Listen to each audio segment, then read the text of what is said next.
Génération FM. Generation FM, the best radio. Génération FM. La région de Ziguinchor aura connu des moments de joie et d'émotion en 2022.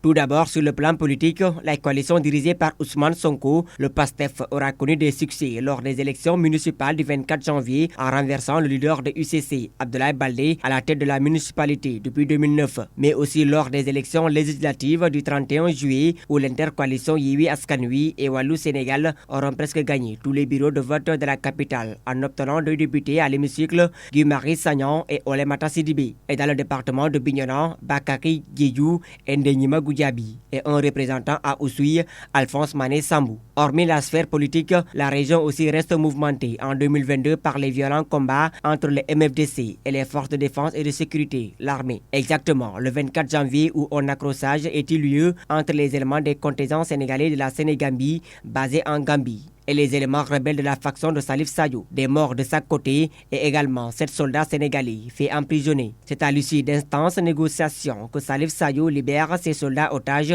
le 14 février. Au mois plus tard, exactement le dimanche 13 mars, l'armée lance une vaste opération de démantèlement des bases de Salif Sadio. 10 jours plus tard, dans un communiqué, la DIRPA annonce avoir saisi 7 bases des camps rebelles, mais également la perte d'un soldat et 8 blessés, lésés et de plusieurs morts des rebelles. La saisie d'importantes quantités d'armes et de munitions et ainsi que des véhicules et des matériels volés. Aussitôt, l'armée attaque à nouveau aux positions rebelles de César Atoute Badiat dans le Djibouti, où 3 bases de rebelles sont tombées à nouveau au mois d'avril en découvrant d'importantes quantités de cannabis et s'attaque à celles-ci en détruisant plusieurs champs de drogue et de semences dans la zone jusqu'à la fin de l'hivernage. L'armée estime avoir détruit plus de 313 hectares de cannabis et arrêté beaucoup de personnes et profite également de signer un accord de paix avec les factions de Jahaï et celui de César Atoute Badiat.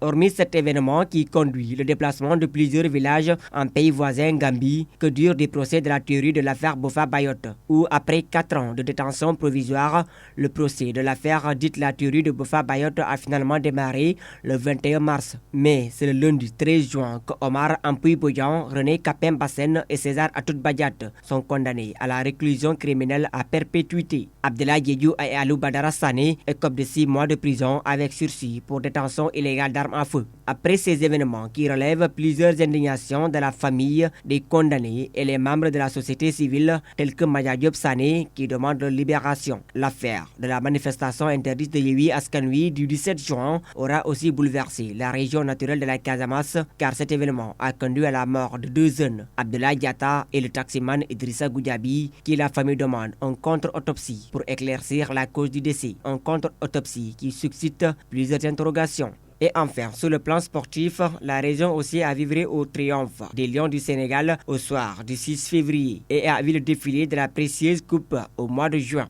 Un défilé qui coïncida avec le double sacre historique de l'équipe Fagnon du Sud, le Casa Sport, en Ligue 1 et en Coupe du Sénégal, aux dépens de l'Étoile Lusitana au stade Lat Dior de Thiès. Des sacres qui ont permis à toute une région de magnifier et de communier avec les poulains de Papa Ansou Gorgui Diadio. Ces différents événements mélangés d'émotions, de joie et de tristesse ont marqué à jamais l'histoire de l'année 2022 dans la région de Ziguinchor. Génération FM. Generation FM, the best radio. Génération FM.